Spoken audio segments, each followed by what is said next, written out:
pronounce your name correctly for me? Monica Suder. And you are currently a creative coach, I guess is probably the most overarching terminology, right? Yes. So how did you get there? So I'm always interested in like how people have come into the creative fields in the first place. Were your parents creative? Was it some educational assistance that sort of led you down the creative path? So like what was your childhood introduction to this? Well, my introduction was clearly my mother, who was an artist. She was an actress and she was a wild card, really. She worked with Bertolt Brecht and Erwin Piscator in Berlin of the 20s. And she was Brecht's favorite student because she was an Aquarian, short hair, wearing pants, and having very articulate, outspoken, political on the left, etc. And so I grew up with that whole idea of what happened in the 1920s in Berlin. I was born in Berlin, but my mother said to me early on, get out of Germany, get out of Europe as soon as you can. So I studied languages. I studied French in Lausanne and English in London, and I got out. I got into New York at a time when the economy was very strong. And before I knew it, I landed at Magnum Photos. And I got introduced to photojournalism, the civil rights movement, etc. And I became friends with Ernst Haas, met Inge Morath and Arthur Miller. And it was a very crazy time. Well, hold on one second. Slow down a little bit. So, like, are you at this time when you're introduced to all these things at Magnum and all these people?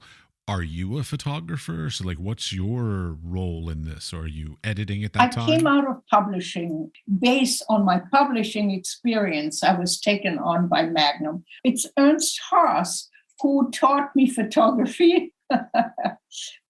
Great teacher. Yeah. Yes, and he was one of the few Magnum photographers, as I recall, who did not take himself so deadly seriously. He had a wonderful sense of humor, had a very thick Austrian accent, and he made wonderful slideshows, one of which, as I recall, was Death in Venice with Mahler music.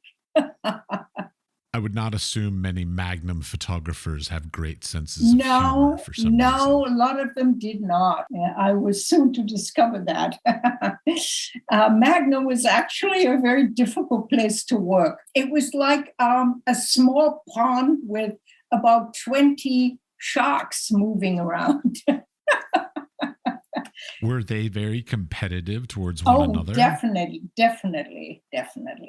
Because I had this feeling, and I've said this before on the podcast, that like I think among the creatives, you know, so like you take musicians and writers and all the different creative people, I feel like photographers are some of the most competitive of the creative people because, well, I don't know really why, actually, in all reality.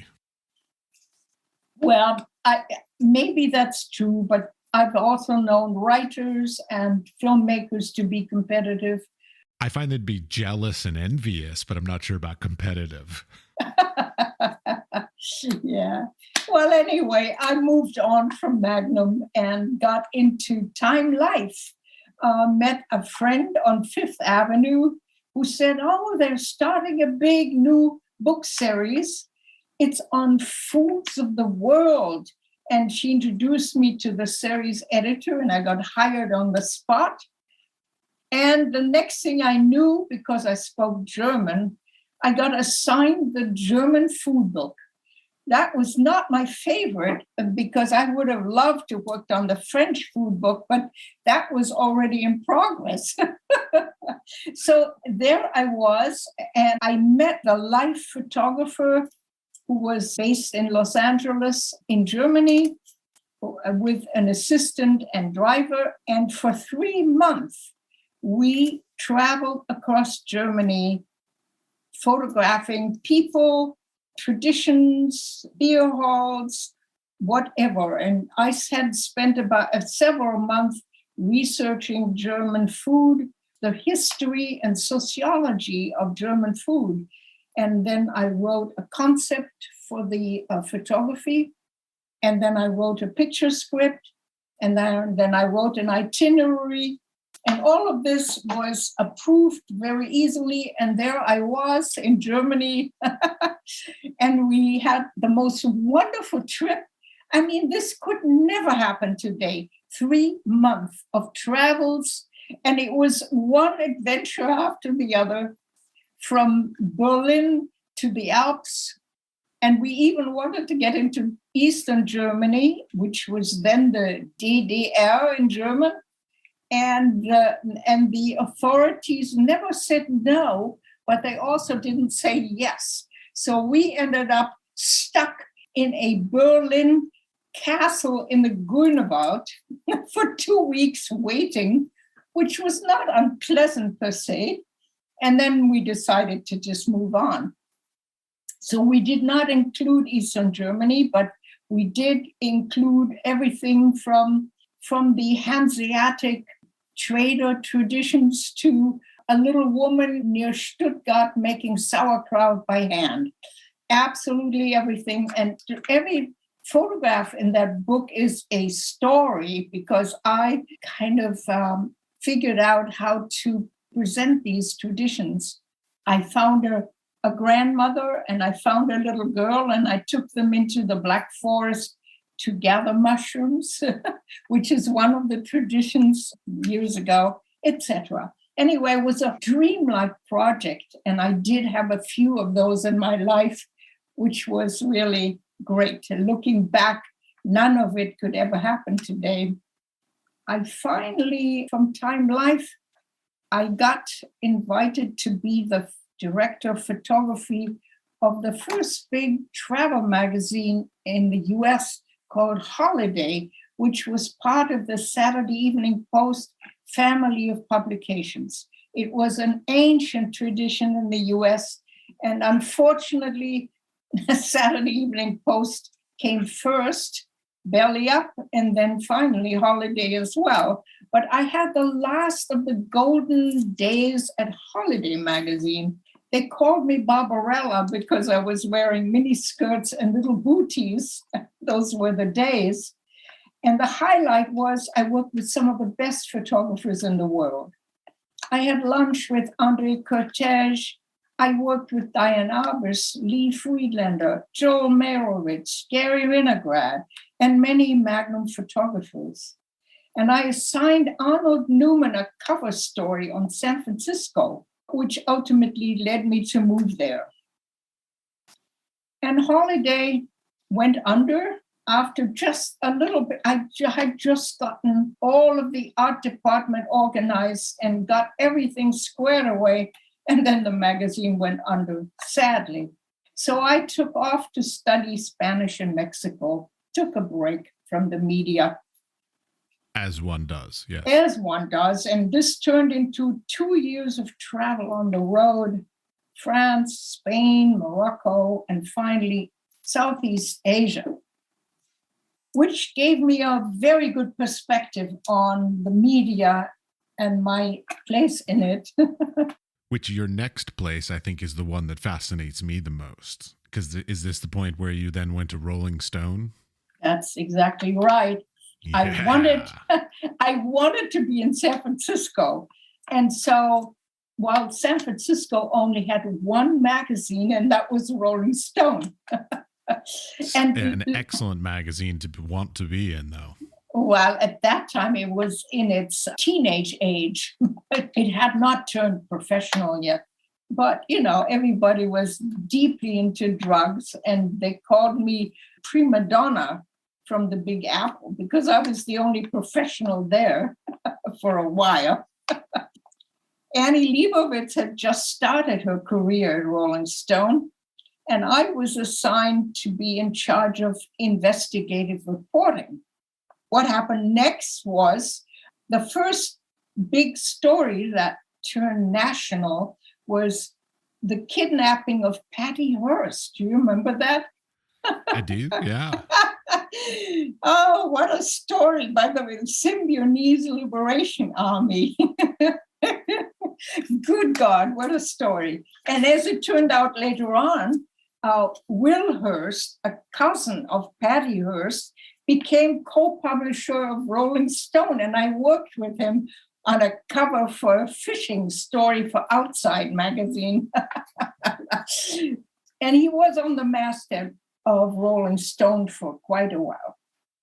Rolling Stone, Annie Leibovitz, Patty Hearst. And the next big story was done by Howard Cohn on the plutonium work of Karen Silkwood, who also made headlines, national headlines, who had gathered information against a company who had no safety precautions for the workers and had illegal ongoings. And she was on the way to meet a reporter from the New York Times when she got into an accident, quote unquote, was killed, and her information was lost. It was disappeared.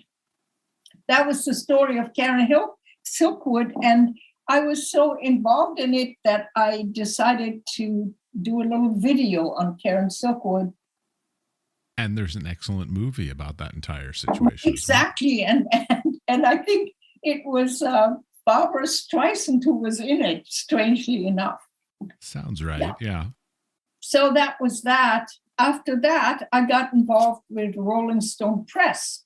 And I did a wonderful big picture book on the 1960s, the whole decade in black and white photographs, with interviews by those who had been there. Culture, politics, the war in Vietnam, op and pop art, fashion, and more. It was a great experience. And I spent a year gathering rare and unpublished photographs for the book. And I had a watch line, and I talked to everyone who was involved in the 60s on the telephone, sometimes till late in the evening. It was fascinating. Today, such a book would be done in 2 months. I spent a year. Those are the times. The book release for the 1960s was celebrated at Club 54 in New York. Great club also, there you go. It was a very glitzy, crazy party, and all the players and contributors were invited, including Vietnam veteran Ron Kovic, who came in his wheelchair. Right, born on the 4th of July also. Right. Lots of great movie references coming out of your life. Yeah. So after that, Jan Wenner and Will Hearst decided to start a new magazine called Outside. And I became the picture editor. And I worked with all the great nature and outdoor photographers of the West, including Galen Roll, who sadly died in a plane crash. I worked with the charismatic Peter Beard, whom I met at the opening of his elephant show in New York City. I think it was called The Death of the Elephants or something. That was the first time that news got out about the disappearance of the animals in Africa. Yeah, he was very charismatic. I remember that. Huge fan of his work, actually. Yeah, interesting. He had an interesting life, and so sad. He died in a park not long ago. His Afghani wife had not heard from him. I think they lived separately, and he was lost. And then he was found a few weeks later. He had died in a park while he was on a walk. So not a bad way to go, actually. I'd rather die on a walk than in a hospital.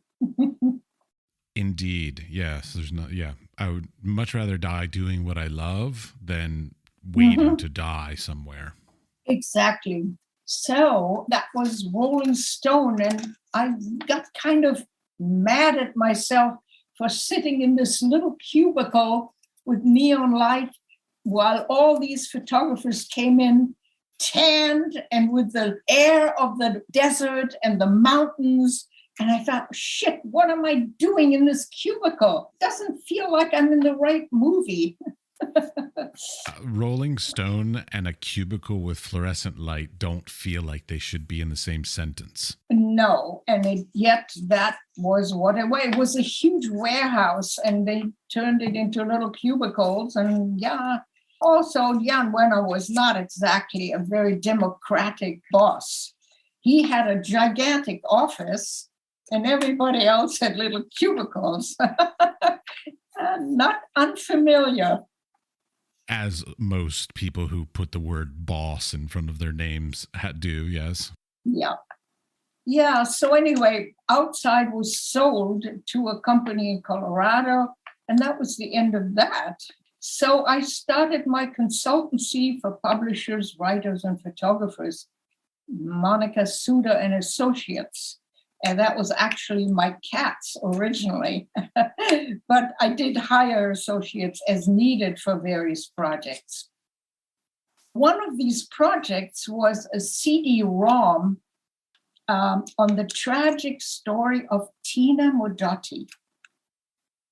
It is a tragic story. Remember indeed. her? Yes. Her art, her relationship with Edward Weston, her friendship with the great Mexican artists of her time, and her left-wing politics. And it was not meant to be because the CD-ROM platform gave way to other technologies before I could get it off the ground. I was going to say, you're kind of dating the project by calling it a CD-ROM project. It was, yeah. And because the good thing about a CD-ROM, you could have different databases with information. So you had the personal story, you had the art story, you had the politics, you had her life in San Francisco, her family in Italy. It was wonderful. I wish it was still there. That was a great way to tell a story. Anyway, that was the end of that. One of many interesting projects that never made it off the ground. I don't even have a CD drive anymore. It's kind of sad in some ways, but yeah. Yeah, I just got a new iMac and it no longer has a port for it either. Yeah. So, yeah, that was that. And then I got involved in another project. Friends had started a theater festival in San Francisco, an international theater festival, and I got inspired to create an international cultural exchange program. I went to Europe and I gathered letters of support from all the European ministries of culture. And I found out they had lots of money available for this. It was an absolute and mind-boggling insight because in the US, there's no money for anything in culture or art. So, and that's why I love Europe so much. Yes. So I thought, wow, this is great. So I got all these letters of support and I came back to San Francisco. And then a sad story, our own mayor of San Francisco, that was Dianne Feinstein at the time, was far more interested in commerce with China than an international cultural exchange program. So that got killed too. It was a dream project. Now, wait, what's the time frame on this? So what era were you in San Francisco? It was still a long time ago. I've had a long life in the media. Well, I was in San Francisco for a couple of years. That's why I'm sort of wondering, when were you there? I think it was in the late 80s. Meanwhile, I was working in my consultancy. I was doing all kinds of book projects and publications. And after a while, after some years, I felt like I needed a change. And I heard about coaching in a seminar called Life Design. And I decided to take the training at the Coaches Training Institute in San Rafael, California. And it was a very creative, Carl Jung-inspired, holistic approach to life coaching. In 2000, I started my coaching practice, working with photographers, filmmakers, and artists. And since I had worked with artists and photographers all my life, I must say I have an amazing tolerance and patience for artists. and hardly any patience for technology, but endless patience for people who have big blind spots. I'm always interested in people who have big blind spots and have also great talents. So that's I resemble that remark. Wait, what are you talking about? Blind spots? artists often have big blind spots. They cannot see some of the quote unquote realities of life. I feel like my wife should be listening to this, but go on. Well, I myself am one of these, and I have great sympathy for people like that, and I always realize it makes me feel more secure with who I am, because everybody I work with has similar blind spots. So we're in a community of people with blind spots, but at the same time, my focus is on the creative identity. And that's what I started working with my artists. I tried to figure out what the essence of their work was and tried to zoom in on that essence, and then wrote an artist statement, edited their work with that focus, and a compelling website, and finally a book, an exhibition, awards, etc. And that was very, very satisfying, inspiring, ever interesting. And that's what I've been doing for the last 25 years. It is probably the most satisfying work ever that I've done.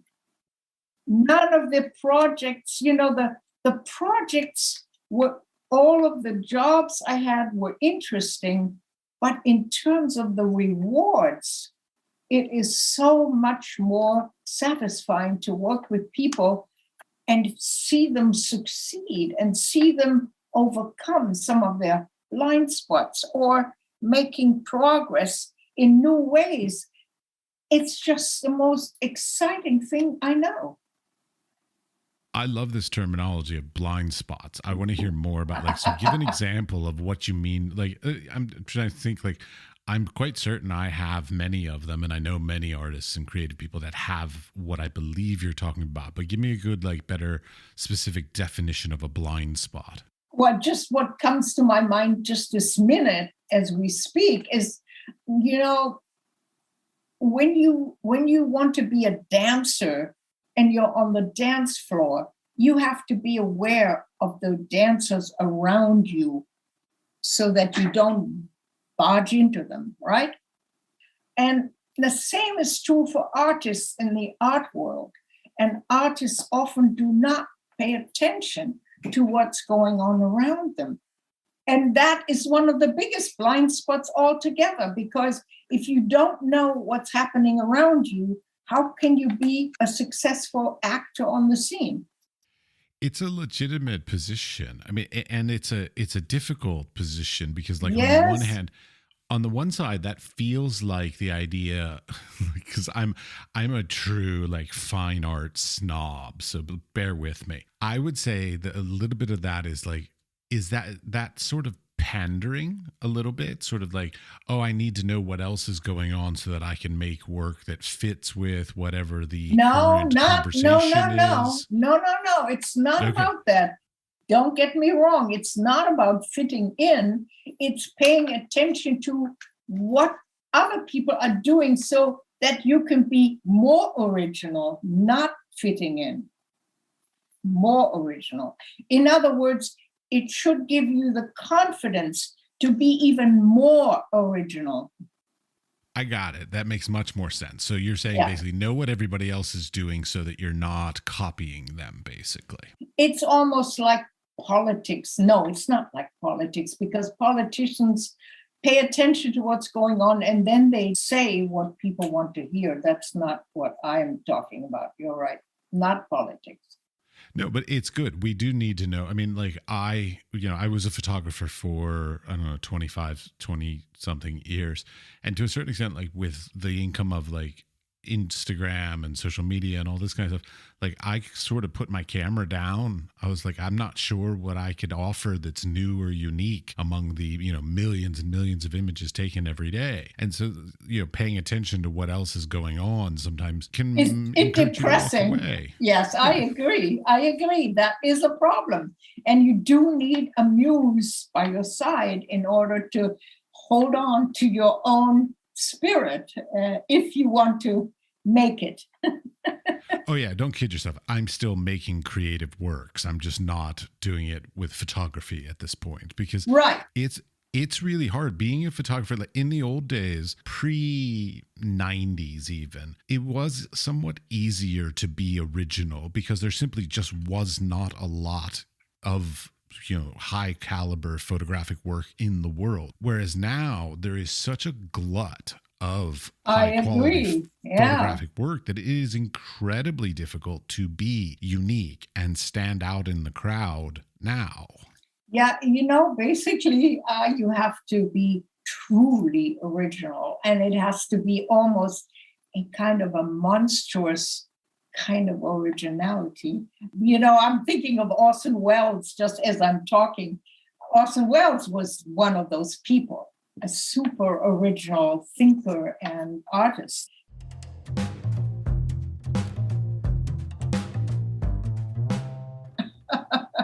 So that's one of the problems in today's photography. As you say, it is endlessly competitive. And right now I'm working with a photographer who was a landscape photographer. I'm helping turning his work into a fine art about geological rock formations that are surreal in the spirit of Max Ernst. They are miniscapes instead of landscapes, and they are surreal. They are suggestive of faces, masks, expressions. And so we just found a great designer. We are re-editing his book. He got an introduction by Andrei Kodreshu, whom I think you might know, who likes surreal art. So we'll see what happens. But, here's another example of a photographer who is now trying to break that glass ceiling, and it is not easy. Well, I mean, that point of basically being the first to do something is also a big difficulty because basically it sounds bad, but the first, everybody remembers the first person to do something, but nobody remembers the second person who did something. That's right. And that's hard because there's a lot of I'll admit there's a series of work I did in my career that I used a similar technique to Idris Khan. I loved his layering technique that he did early on in his career. And I then took the technique and used it, but I did change the subject matter completely. Everything else is very different. But I still have to sort of pay homage and sort of openly say, I'm taking this technique from somebody else because, I'm not being 100% original. And the idea that in this day and age, with the amount of exposure we have to every other artist in the world, it's really hard to come up with that original technique, or not even technique, but idea. You're absolutely right. And I go to Photo Festival in Arles. I've been there for the last 12 years, and I see what people are trying to do to overcome that obstacle. And there are some interesting things, but some of them are really very, very strained attempts at being original. And some of them are so conceptual that you lose interest. They are so academic that you go, no, I don't even want to look at this. That's a very difficult line to ride because you want to make something new, but you don't want to push it too far so that you lose your audience basically. Yes. And And that's hard because like I'm, you know, just like every other creative person, like I have the habit of I'll go too far and I realize, oh crap, I went too far. I lost my audience, you know, or the work failed in its what it was trying to achieve. Well, give me an example of what going too far would mean for you. Well, I mean, going back to what you just said, which is basically I have this sort of thing, let's see, in my opinion, which it's truly an opinion on this because I know many people differ with me on this, is I still think that any form of an art should somehow be, we'll call it quote unquote like attractive, visually compelling, visually engaging, and all this kind of stuff. So when the concept is more interesting than the imagery itself, I think you have missed the mark. Yes. And there's lots and lots of that all over Europe. And the reason is... It's a very European thing, yes, isn't it? And the reason is because, you know, the bureaucrats that are in charge of the money don't have a lot of imagination. And they are the ones that decide what subjects will be funded. And so artists have to become very pragmatic, and the conceptual ideas are often extremely modest. Modest in imagination. Well, and then I've also noticed this, which is a transitional thing, because you and I have both lived in America and in Europe. So this is great because this is a good, like, we can do a comparison kind of thing. I was trained in the arts in America, but I now live in Europe. In America, it's very much you make your work, you produce it, you hang it on the wall or make a book out of it, whatever, and then you sell it and then you take the money and then you reinvest and make more work. Very capitalistic idea. In Europe, it's more of you write a proposal. So no images are made, nothing's been created. You write a proposal and then that proposal gets funded and then you create the work and there's no need for the work to be sold. And it goes through many hands, Matt. It goes through many hands before it gets approved. That's the other thing. Well, but it's already been funded, so there's no need for them to make it like quote unquote like attractive or beautiful or engaging or anything, because it's already been paid for. Whereas in America, the need is to make something with an emphasis on being able to be sold. Whereas in Europe, it's already been paid for, so there's no need for it to be engaging or attractive or anything because it's already funded. Yeah, and they can get a little navel-gazing kind of project.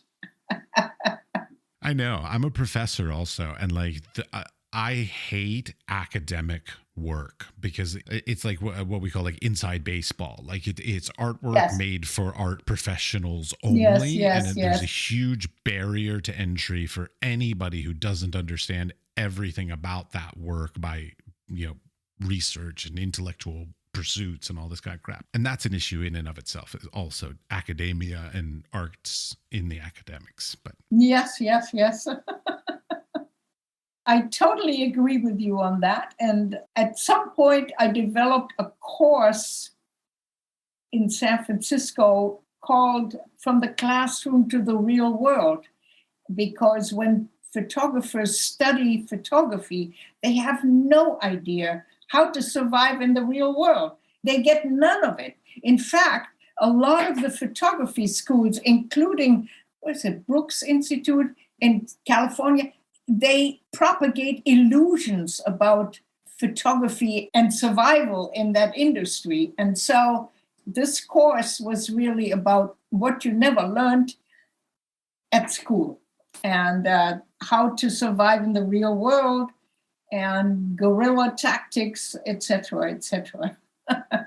The photographic industry is, even to this day, and maybe even because of social media and all the stuff these days, is so romanticized.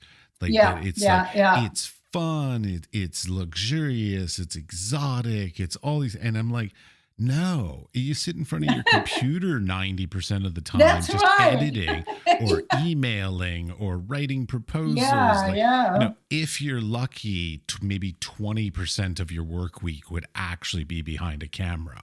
That's right. It's a little bit like Hollywood. It's glamour and the real stuff is 10% of your actual, and the rest is pushing papers.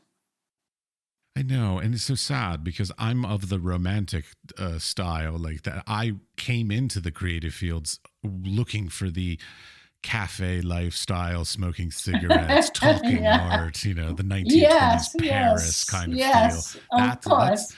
that's my dream. Like being poor and a drug addict and like just living the life. And don't get me wrong, I did some of that in my life, but yeah. Anyways, It's unfortunately a gone world now. it is. Sadly, I've been reading about the Paris years, which is such a wonderful period, and there was a community of artists, visual arts, writers, poets, musicians. Everyone got together and exchanged ideas. That no longer happens. Yeah, that's the thing that I feel like we have lost in a modern Yes, society. yes. That sense of a community. Yes, everybody is a specialist in their own little niche. And, for better or for worse, and I think for worse. It's hard because like when I go to make work, I rarely, let's say as a photographer, like when I went to make work, I almost never was inspired by photographers. Like I was always inspired by writers and filmmakers and musicians and Yes. painters and printmakers and any other medium other than photography. Because if you're a photographer inspired by photography, then you're just sort of like you're being cyclical on the whole thing, and you need to be more expansive and more interpretive. But Well, you need to break boundaries. absolutely.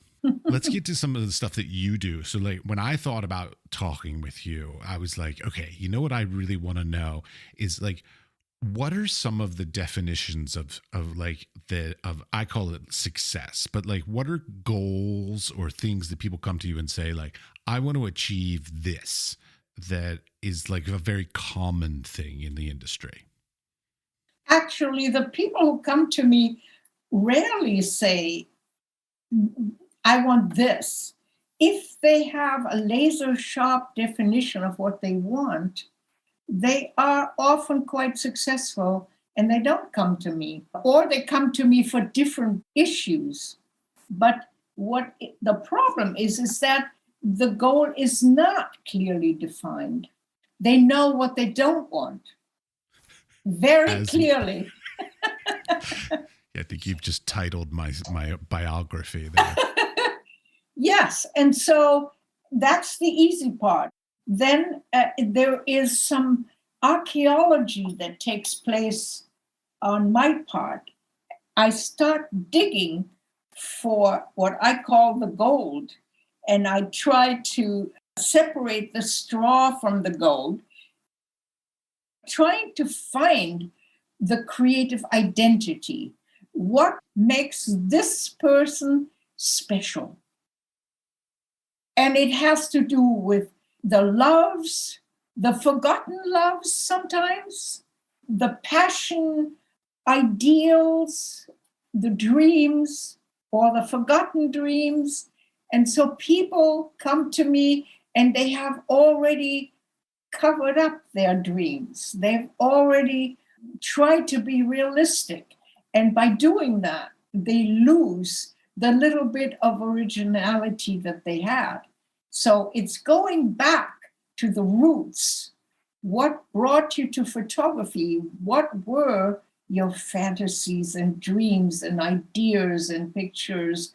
And then I try to encourage and I try to help them amplify what they have repressed.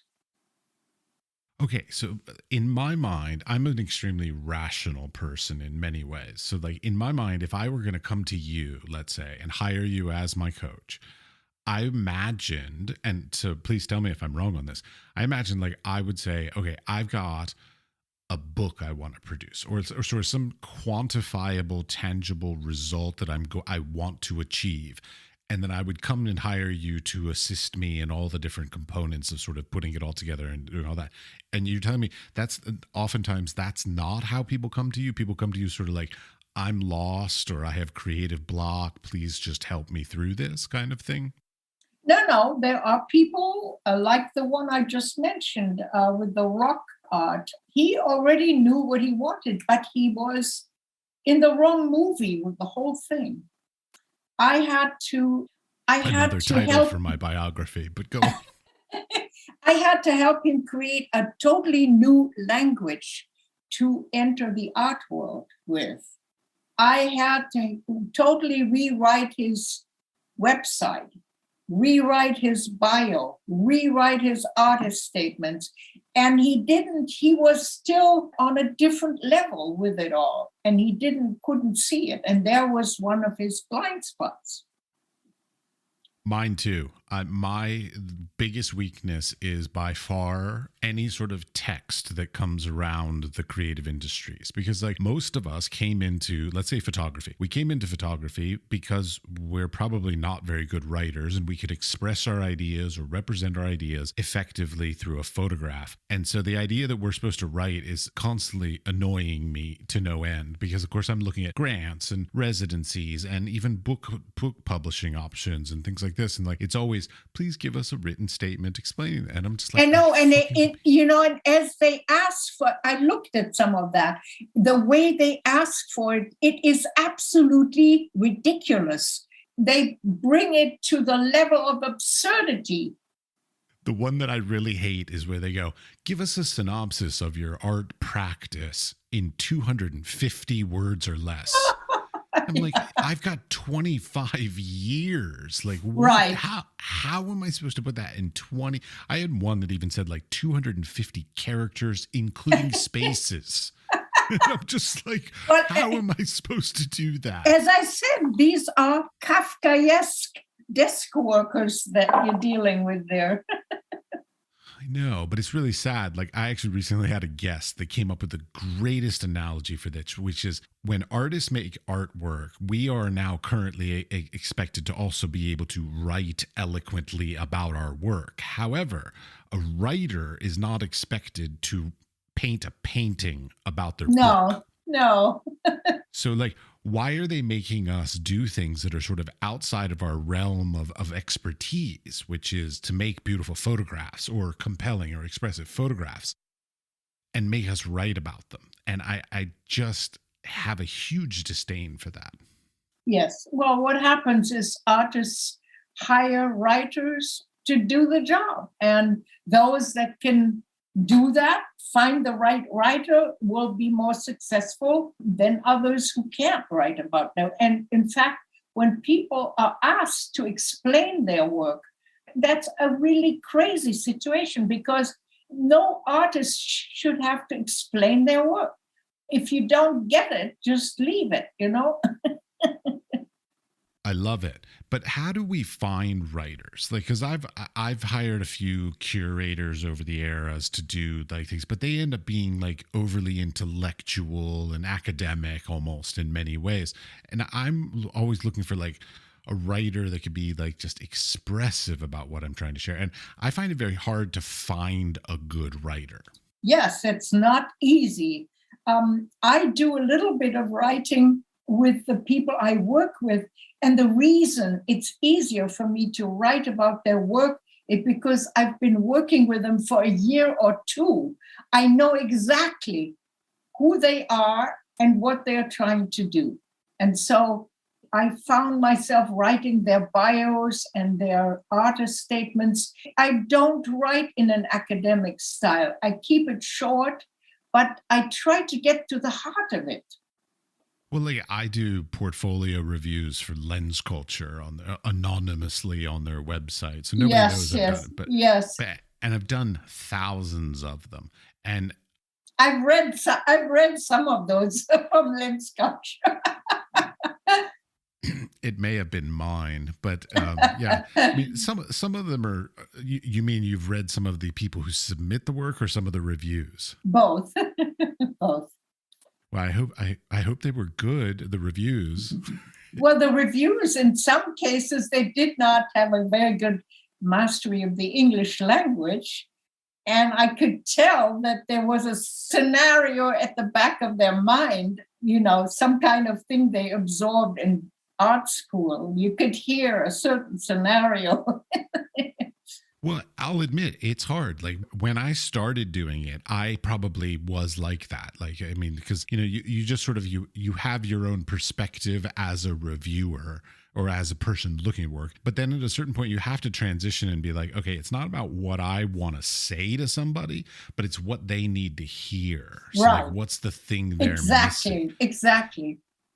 And that's a difficult transition sometimes to make as a reviewer, is like, Yes. It's not about me. No. It's not about my history or experiences or knowledge. It's about them and what they need. But back to the point is like, they are horrible at writing artist statements, bios, all this kind of stuff. Like out of like the 3,500 reviews I've done, I can only say like I read good text with it maybe 3 to 5 times. Like that's it. Like it's really hard. I agree. To do good I think text. that's bravely modest of yours to say that, because good artists, and even Cartier-Bresson said, out of 100 photographs, maybe there's 3 good ones. That's honesty. I would love 3 good photographs out of 100. That'd be amazing. Yeah. Well, he didn't take a lot of photographs. He waited until he had that magic moment. Yeah. Indeed. All right. So what are some of the things? So you have, decades of experience in coaching and working with artists. What are some of the things that we do wrong the most? Oh, I don't think there is a general thing. Everybody is different, which makes it interesting for me. There are many different personalities, but my job is to help them with what they don't do well, where they are not seeing clearly, or I help them create better work. For instance, I had a Spanish client who came to me with a fairly good project, but given the hundreds of thousands of projects out there, it was not successful. And I worked with her for about 6 months until I started encouraging her to do collages. And together we discovered that she had an amazing talent and imagination. And now she could do anything. And it became more and more original. And she's still in her beginnings of this, but I realized this is her path and she knows it. And so, there's lots of different, each person is different, and each talent is different. And it keeps me on my toes. I learn a lot every time. I learn and learn and learn. But I also have very good intuition. So I sense where the truly powerful path is. I help them find that path, but I have a good sense of it. So sometimes I throw out something that's totally off the wall, and they go, oh, and there is a new direction.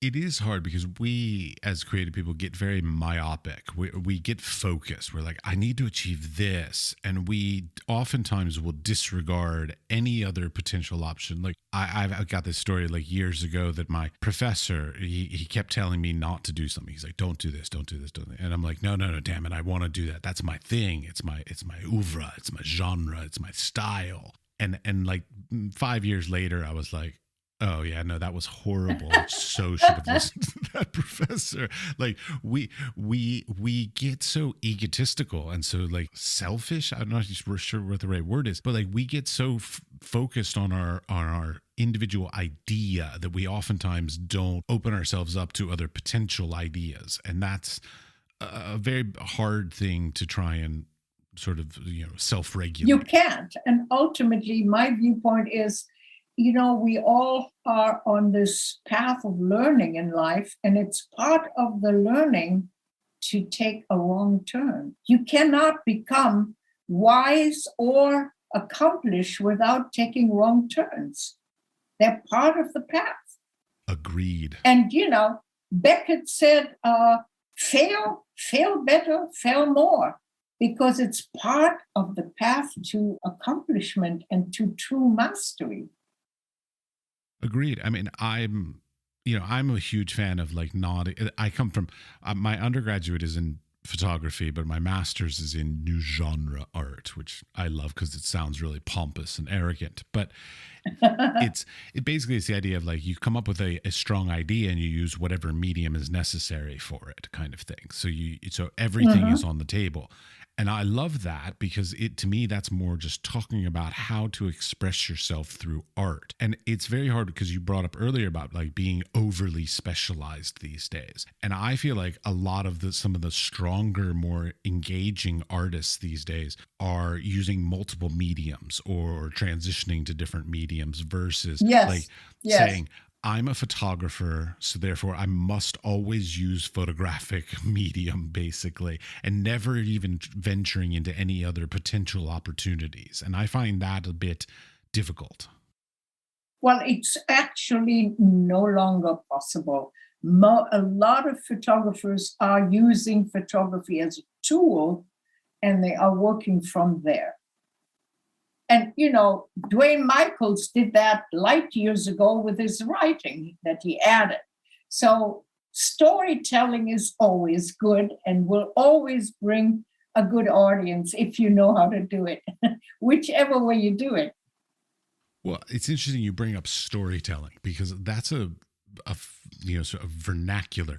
I mean, in photography, is it important to be like storytelling? Is that something that's still at the forefront? Because in the old days, it's not not in Europe. No. Yeah, we'll get back to it's Europe bashing. In contemporary photography, no, it's definitely not part of it, not part of academia. But I use the terms like there should be a strong story behind. Like, so the series, the idea of the work should have a strong underlying story. If it's not absolutely even literally, sort of visual storyline kind of thing. Yes. But even that is really hard.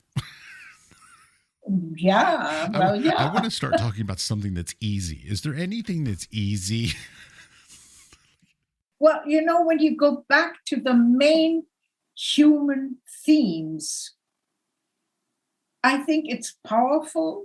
I think it's always interesting. And I think they're very good stories. However, it's not in fashion right now. The trends are, for a long time, the trends were empty parking lots in contemporary photography.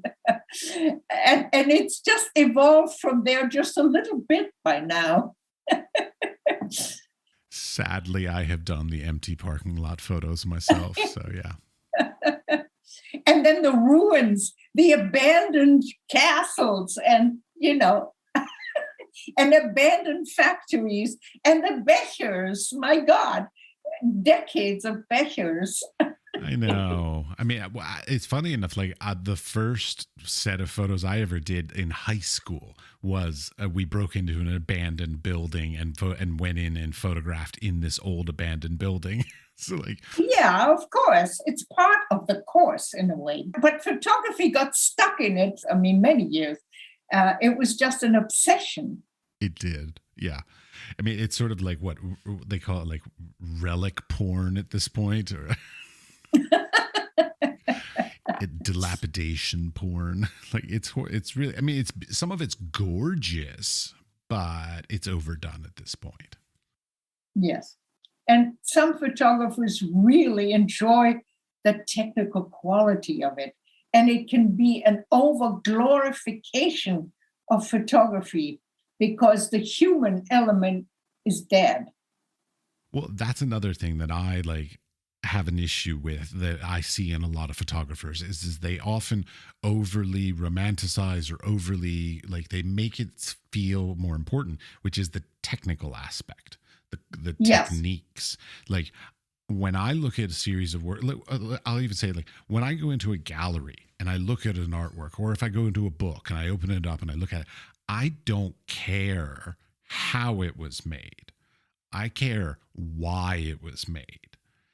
Yes. But photographers love to talk about how it was made. Yeah. Well, I totally agree with you, and it's a complete bore. And I don't deal with it. This is not part of my coaching practice. The technical part is not part of it. I may suggest look into other techniques. Have you tried some older techniques? Go into it, look at it, but I don't deal with it. It's not part of my consultancy. Well, I just find it that a lot of, to a certain extent, it's like rank amateur photographers sort of fetishize the techniques over the sort of what I call the why. Like, why have you created this work, and why should I, as a viewer, care about it? Right. And that's what they're confronted with at school. The instructor may ask them that. And I think it's a phase. And then the ones that cannot move on from that phase, they are going to be unknown thousands and millions that don't make it. Sadly, there are many of those, yes. Well, our culture does not promote ideas. We are in a culture that's kind of binary, is what I call it. It's digital. It's people are sitting at the computer way too much. It kills the imagination. Well, not only that, but like I feel like a lot of like, so I look around at like residencies and grants and other sort of competitions and stuff like this. And one of the things that I'm not a huge fan of in the industry these days is that a lot of them have themes. Like, so they're like, this residency is all about ecology, or this is all about ethnicity, or this is all about gender or age, or they create all these things. Like, I really wish that there would just be like a project out there that just says, we are going to fund the project that do your thing. Yeah, do your the one thing. that does the best quality work at whatever Yes. they want to do. Yes, and that's again, it's these functionaries that are in charge of the money that set those kinds of limitations. I don't understand. I don't remember it being as common, when I was in school and stuff. But like, it seems like these days there's much more minutia. Like they really are like fixating on these little tiny segments of the industry, saying like, we only work with ecological this, or we only work with gender identity this, like kind of stuff. And as much as I think all of those topics are great and should be made work about, it also shuts the door on all kinds of other amazing things. Because like, I feel like there's lots of amazing artists that basically fall in the gaps between all of these different things. Totally. Yes, absolutely. And there is this marvelous quote by Ernst Haas about, and I'm very bad at remembering how it goes, but two opposing dynamics creating a spark. That's the idea of it. And that is exactly what you're talking about. What's missing is, creating a tension between one thing and another thing and finding a new spark, basically. Yeah. I love it. All right. Is there any topic that you want to talk about that I didn't ask you about? Because I can only do so much research. So like any topic that I didn't even know to ask you about. No, I think I've told you pretty much. What I would like to add in terms of careers like mine is that a lot of my great jobs were accidents. Now, of course, I am someone who does not believe in accidents. I call them synchronicity, but these things just happened. They came to me. And today, unfortunately, that is much more difficult than it was then. So, I got my job at Magnum through a friend who was going to Paris. She said, "You want my job? You can have it." And I was in the hospital at the time. I got the job on the phone. That's how easy it was. And then I ran into this woman on Fifth Avenue and I got the job at Time Life.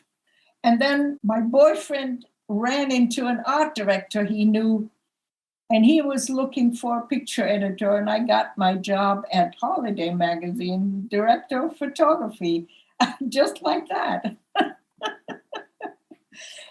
And, this is a world that has gone. I think it's no longer so easy to find. And of course, the dream jobs are not the same anymore. Nobody is going to send somebody for 3 months on location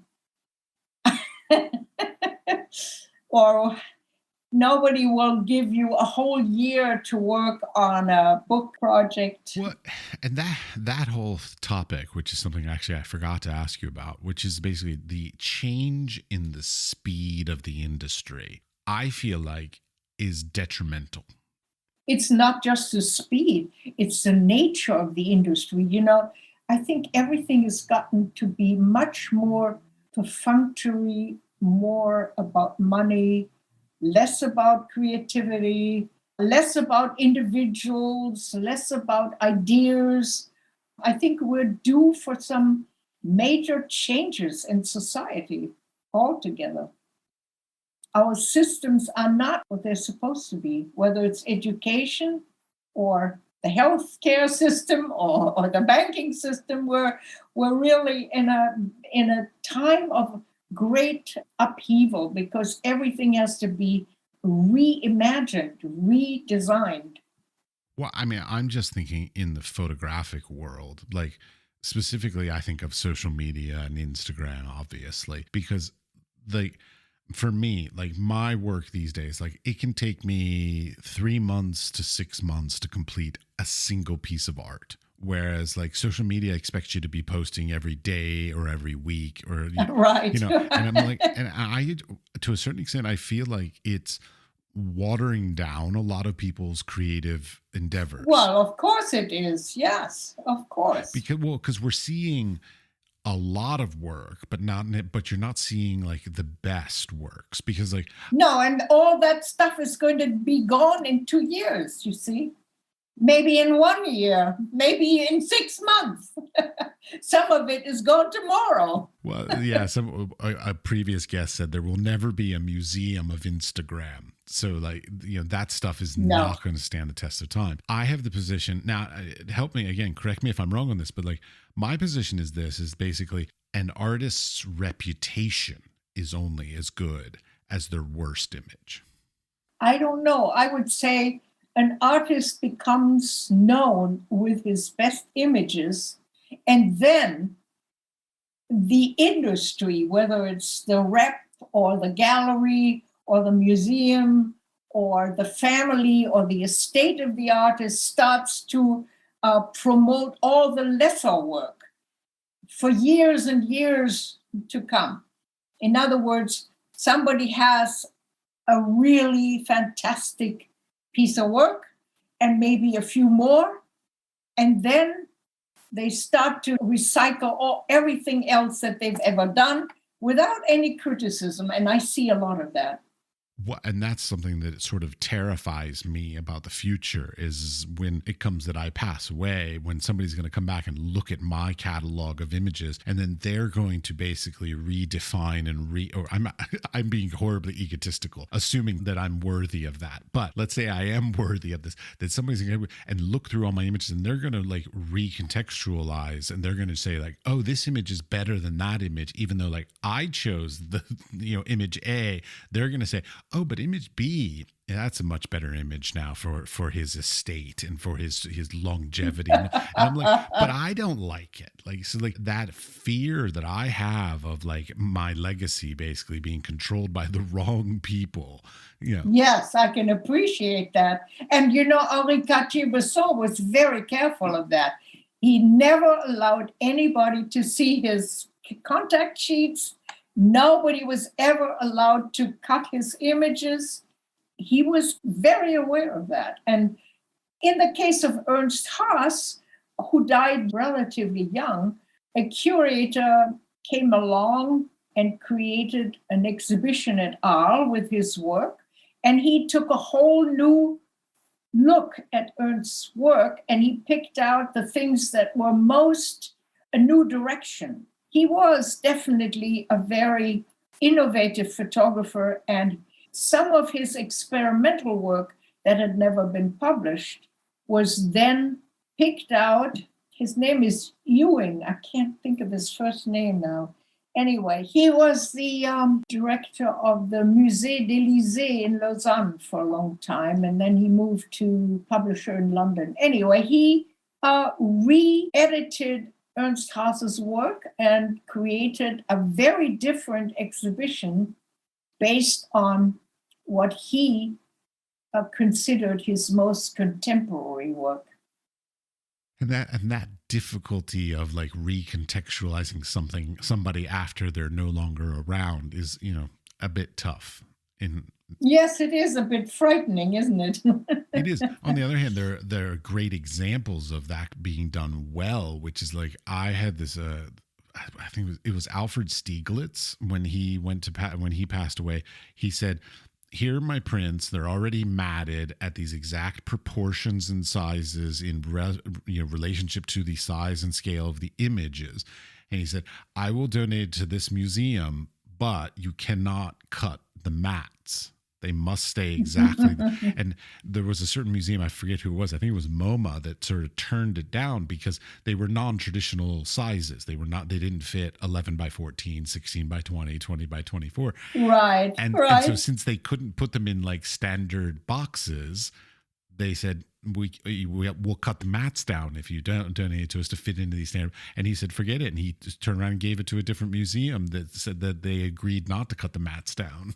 I'm like, that's what I want to do. I want to have that kind of control. Well, you better put down your your will right now in case you. I know, seriously, but who knows? Who knows? Well, I'd love to see some of your work sometime. I will gladly send you my website, and I have a new idea about how to present my work. So we'll see how this all works out. I'm working on it. New concepts sort of going out there. Yeah. Yeah. But any last advice? Well, I think the website, you just mentioned that, is a terribly important thing. It's the face to the world. I see a lot of very bad websites, bad designed websites, and websites where you do not get any sense of the message of the artist. In other words, the creative identity is not visible. Today, it is important. Yeah. Go back 1 second, because you used a subjective word. You said bad websites. What is it that constitutes a bad website in your mind? Well, I'm talking in terms of design language, bad design, Agreed. Bad fonts, a hideous mix of things, a jumbled kind of thing where you go, oh, and one click and it's history. So, yep, bad color palettes as well, yes. Yes, and for instance, in France, what's very, very popular is black backgrounds. And then there's a jumble of images on this black background, and you go, oh, what's this? Your mind cannot even focus on the images because it is such a contrast. So that's what I mean by badly designed websites. And as a photo editor, I've edited many, many books. Today, we call it curating. But basically, you want each image to be framed in a way that it comes into its own. But by combining images, you can lose the impact of each image. So it's very important how you mix and match and how you put together the website. Okay, I'm going to get really pedantic with it, though. So like when you're putting together a website of, let's say, as a photographer, and let's say you put up a page that just is a series of work, one series of work. Do you put up the whole series, no matter how many pictures are in the series, or do you have a number that you say, like, no more than this? Well, each subject may tell me how much is enough. but really you don't overload the patience of your audience. And basically, people have very, very short attention spans, and you lose the audience by overloading it with lots of text or lots of images. And basically, I do know that a lot of artists are not sure which are the strongest images. They have images that are their pet images, and they are ultimately not the strongest images. So there is that subject. Well, I mean, and that's a great subject to sort of try and finish this up. But like, it's a great subject because, like, how do you know which one's your best image? Well, you don't sometimes, because your emotions are tied up with the moment when you took the picture. And it's not about the result. It's about the process that you were in. Agreed. Yes, I've been guilty of this as much myself, because like sometimes it's the day when you were out taking the picture, like everything went well. It was a lovely day. This person that I'm photographing was very nice. And so you think the photo's beautiful, but it's maybe not the most beautiful. Or I have the one also like, I spent a year making this. My God, this better be my best thing, yes, because indeed. I spent so long creating this. Right. But it's not your best. Exactly. And sometimes an artist will look back at their work years later and find very different images as the best ones. All the time. And that's a little bit like somebody like me coming in and say, these are the strongest as I see it. So it changes over time. All right. Well, thank you very much. Well, thank you. Great fun. It was a delightful conversation, and I wish we had more time to talk about your work.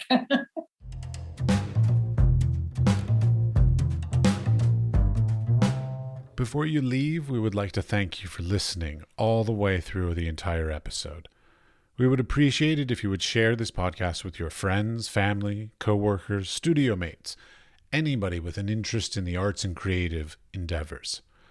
The building and strengthening of the arts and creative community, not only today, but for the future, is at the core of our mission for this podcast. They can listen and subscribe on Spotify, Apple Podcast, or wherever you get your podcasts. We are produced by 5014. The audio was edited by CushAudio Services, and the music was created by Pete Bybee. The Wise Fool Art Podcast is supported in part by an EEA grant from Iceland, Liechtenstein, and Norway in an effort to work together for a green, competitive, and inclusive Europe. We would also like to thank our partners Hunt Kastner in Prague, Czech Republic, and Kunstsentrene i Norge in Norway. Links to EEA grants and our partner organizations are available in the show notes or on our website, wisefoolpod.com.